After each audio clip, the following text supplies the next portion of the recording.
उस कैंप में सभी लोग दिन भर का काम ख़त्म करके आराम कर रहे थे। दिन भर मेहनत करने के बाद कुछ लोग सो गए, तो कुछ लोग इंस्टाग्राम और यूट्यूब पर रील्स वगैरह देख रहे थे, टाइम पास कर रहे थे। इसी दौरान उस कैंप में सो रहे एक नौजवान के जिस्म पे कोई चीज़ चुभ जाती है। तुरंत ही वो नौजवान हड़बड़ाकर उठकर बैठ जाता है। दर्द इतनी तेज़ था कि वो नौजवान तड़पने लगा। उसकी चीखें सुनकर आसपास के लोग भी जग गए कैंप में। सभी लोग उससे पूछने लगे आखिर हुआ क्या है। तो वो नौजवान बताता है कि उसके पैर में बहुत तेज़ दर्द हो रहा है। ऐसा लग रहा है कि उसे कोई चीज़ उसके पैर में गड़ गई है या किसी चीज़ ने उसे काट लिया है। तो कैंप में सभी लोग इधर उधर देखने लग जाते हैं। लेकिन इसी दौरान कैंप में मौजूद सभी लोगों की नज़र एक ऐसी चीज़ पर पड़ती है जिससे सभी की रूह कांप उठती है। दरअसल कैंप में एक जहरीला सांप था जिसने उस नौजवान को डस लिया था, जिसकी डसने के दर्द से ही वो नौजवान तड़प रहा था।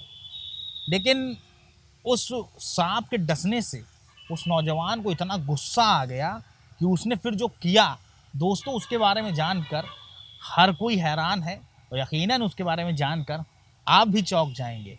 उस नौजवान ने लपक कर सांप को दबोच लिया और जिस तरह सांप ने उसको एक बार डसा था, उस नौजवान ने अपने दांतों से उस सांप को एक नहीं बल्कि 3 बार काट लिया। जी हाँ, उस नौजवान ने सांप को उल्टा 3 बार काटा। दोस्तों कमेंट सेक्शन में ये ज़रूर बताइएगा कि उस नौजवान ने जो किया वो सही था या गलत। नमस्कार, आदाब, सत श्री अकाल। मैं हूँ मोहम्मद आसिफ दुलार और आप देखना शुरू कर चुके हैं हमारी खास पेशकश केस डायरी विद आसिफ दुलार। अगर अब तक आपने हमारे चैनल को सब्सक्राइब नहीं किया है तो उसे सब्सक्राइब कर लीजिए। फेसबुक और इंस्टाग्राम पर भी हमारा पेज है, आप उसे भी फॉलो कर सकते हैं, जिससे इस तरह की सभी सच्ची घटनाएं सबसे पहले आप तक पहुंचेंगी और आप भी खुद को अलर्ट रख सकेंगे। ये मामला जो है या यूँ कह लीजिए अजीबोगरीब मामला बिहार के नवादा ज़िले का है, जहां रजौली थाना क्षेत्र के जंगली इलाके में रेलवे लाइन बिछाने का काम चल रहा था। पूरे देश के, बिहार के, झारखंड के, छत्तीसगढ़ के करीब करीब तमाम राज्यों के मजदूर उस रेलवे लाइन को बिछाने के काम में जुटे हुए थे। बात गुजरी साल 2024 4 जुलाई की है, जो अभी हाल ही में बीती है। सभी मजदूर जो थे अपना रेलवे लाइन बिछाने का काम ख़त्म करके शाम को कैंप में आराम कर रहे थे। इसी कैंप में झारखंड के लातेहार ज़िले के पांडुका में रहने वाले संतोष लोहार ही मौजूद थे। संतोष लोहार भी कैंप में आराम कर रहे थे। इसी दौरान उसे एक जहरीले सांप ने डस लिया। संतोष को सांप ने डसा और सांप उसके बाद भागा नहीं बल्कि कैंप में ही एक किनारे पर जाकर कुंडली मारकर वो बैठ गया। संतोष को सांप ने डस लिया था। ये बात जैसे ही कैंप में फैली तो पूरे कैंप में हलचल मच गई, हाहाकार मच गया। सभी मजदूर खड़बड़ा के उठ गए, इधर उधर भागने लगे।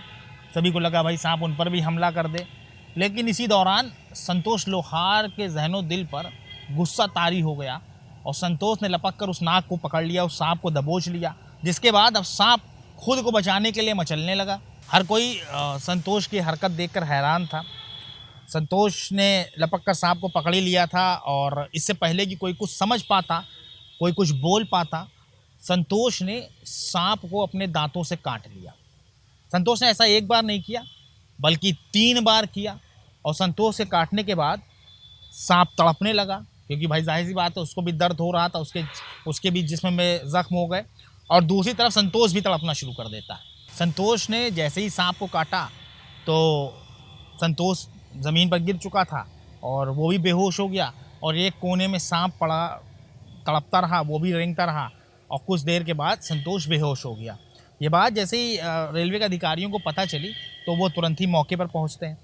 संतोष को चेक किया जाता है। संतोष बेहोश हो चुका था और उसके जिस्म में पूरी तरह हरकत बंद हो चुकी थी। इसके बाद आनन फानन में संतोष को इलाज के लिए अस्पताल पहुंचाया गया। अस्पताल में संतोष का इलाज शुरू किया जाता है। डॉक्टर्स उसकी जांच करते हैं और उसका इलाज शुरू कर देते हैं। कुछ देर के बाद ही संतोष को होश आ जाता है। संतोष बिल्कुल ठीक था, लेकिन हद तो तब हो गई जब यह खबर आई कैंप से कि जिस सांप को संतोष ने काटा था वो सांप मर गया। जैसे ही सांप के मरने की खबर आम हुई तो हर तरफ इस बात की चर्चा शुरू हो गई। संतोष को होश आ चुका था और वो सांप मर चुका था। अब हर किसी के जहन में ये सवाल था कि संतोष को जहर क्यों नहीं चढ़ा, और उससे बड़ा ये सवाल था कि आखिर संतोष ने सांप को क्यों काट लिया। भाई ये बात बड़ी अजीब थी। तो हर किसी के अंदर ये क्यूरियोसिटी थी, हर किसी के अंदर ये सवाल था। तो बस इसका जवाब भी संतोष ने खुद दिया। दरअसल संतोष ने बताया कि उसके गांव में एक तरह का टोटका चलता है। उस टोटके के हिसाब से अगर सांप किसी इंसान को डस ले तो उसे डरने की ज़रूरत नहीं है। वो पलट के वो आदमी सांप को पकड़ ले और उल्टा उसे अगर 3 बार काट ले तो उस पर सांप का जहर नहीं चढ़ता। संतोष का कहना है कि जैसे ही उसे सांप ने काटा तो उसे तुरंत अपने गांव का वो टोटका याद आ गया, लिहाजा उसने सांप को दबोच लिया और उसने पलटकर सांप को 3 बार काट लिया।